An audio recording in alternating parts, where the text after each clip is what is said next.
बिस्मिल्लाहिर्रहमानिर्रहीम अस्सलामुअलैकुम वरहमतुल्लाहि वबरकातुहू। उम्मीद है दोस्तों सब खैर व आफियत से होंगे। आज के अपने इस वीडियो के अंदर मैं आप दोस्तों को CS302 डिजिटल लॉजिक डिज़ाइन की जो GDB आई हुई है उसका कंप्लीट सोल्यूशन जो है वो गाइड करूंगा। दोस्तों यहाँ पे मैंने क्वेश्चन नहीं लिखा बल्कि ये सोल्यूशन ही लिखा हुआ है, सो आप इसको नोट कर सकते हैं। ठीक है, तो ये सोल्यूशन है, ये क्वेश्चन नहीं है। क्वेश्चन जो कि मुझे सिर्फ क्वेश्चन बताया गया था और मैंने उस क्वेश्चन के अकॉर्डिंग जो है वो सोल्यूशन जो है वो रेडी कर लिया है। बेसिकली क्वेश्चन ये था कि आप जो है वो स्ट्रीट के लिए जो है वो टेक्नोलॉजी बनाने जा रहे हैं, लाइक स्ट्रीट के लिए, और उसके अंदर आप किस टेक्नोलॉजी का इस्तेमाल करेंगे? CMOS टेक्नोलॉजी का इस्तेमाल करेंगे या फिर आप रिकॉन्फिगरेबल कंप्यूटिंग टेक्नोलॉजी का इस्तेमाल करेंगे। तो यहाँ पे दोस्तों सबसे पहले मैंने CMOS की थोड़ी सी डिटेल लिखी है और उसके बाद मैंने रिकॉन्फिगरेबल कंप्यूटिंग की थोड़ी सी डिटेल लिखी है। तो आपने भी ये डिटेल ऐसे ही थोड़ी सी लिख लेनी है, ज़्यादा नहीं। चाहे मैंने यहाँ पे ये जो इतनी लिखी हुई है डिटेल, आप चाहे इसकी हाफ़ लिख लें CMOS की, ऐसे ही आप इसकी भी थोड़ी सी डिटेल जो है दे सकते हैं पेपर के अंदर, सॉरी GDB के आंसर के अंदर। लाजमी नहीं कि आप ये पूरे लिख डिटो का भी छाप दें वहाँ पे, ठीक है। ऐसे जो है वो आपके मार्क्स भी डिडक्ट हो सकते हैं। सो मेरा मेन मोटिव है आपको सिर्फ आइडिया देना कि आप यहाँ पे इस मेन सोल्यूशन आपका कौन सा है।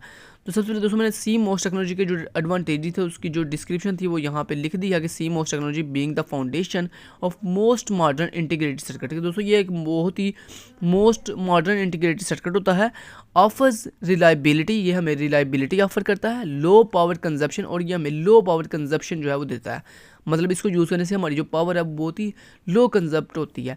एंड कॉस्ट इफेक्टिवनेस, और इसकी कॉस्ट जो है वो बहुत ही इफेक्टिवनेस है। ठीक है, तो ये इसको थोड़ी सी डिटेल होगी, बाकी आप खुद भी नीचे से पढ़ सकते हैं CMOS के बारे में।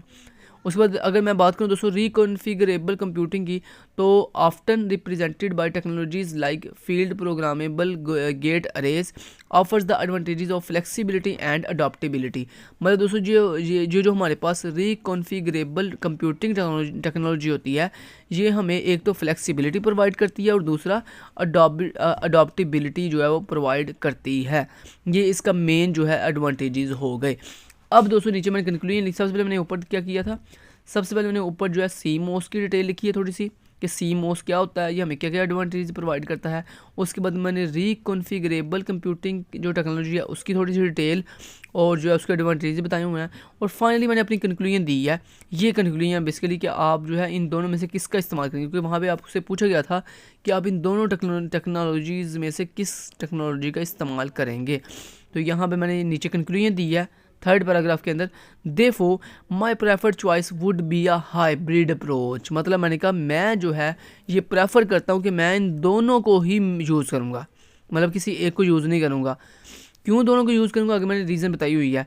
तो मैंने हाइब्रिड दोस्तों कहते हैं जब आप दो चीज़ों या दो से ज़्यादा चीज़ों को मिलाकर कोई चीज़ बनाते हो। तो मैंने कहा जनाब मैं ये सजेस्ट करता हूँ या मैं ये प्रेफर करता हूँ कि मैं CMOS टेक्नोलॉजी और रिकॉन्फिगरेबल टेक्नोलॉजी, इन दोनों टेक्नोलॉजीज़ को मिलाकर, इनको दोनों को मिलाकर मिक्सअप कर देन ही मैं एक जो है न्यू टेक्नोलॉजी जो है अपनी चीज़ जो है वो प्रोड्यूस करूँगा, बनाऊँगा। तो यहाँ पे हाइब्रिड अप्रोच का मतलब दोस्तों यही होता है कि जब आप दो चीज़ों को मिलाते हो, ठीक है। तो मैंने कहा मैं दोनों चीज़ों को मिलाकर एक हाइब्रिड अप्रोच यूज़ करूँगा that strategically integrates CMOS technology and reconfigurable computing, कि मैंने इन दोनों अपनी जो टेक्नोलॉजी थी उन दोनों को मर्ज करके एक हाइब्रिड अप्रोच जो है वो यूज़ किया। उसके बाद utilising the streets of each in different aspects of the smart city infrastructure to achieve an optimal balance between power efficiency, scalability, processing speed and cost effectiveness।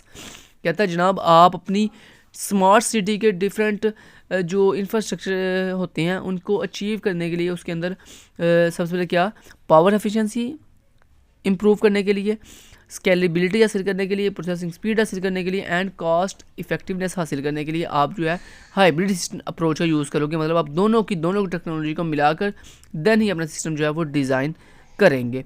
सो दोस्तों ये मेरी थी कंक्लूजन। बाकी आपके नज़दीक क्या कंक्लूजन ठीक है वो आप देख सकते हैं। Thank you so much. Till then guys, take care, अल्लाह हाफिज़।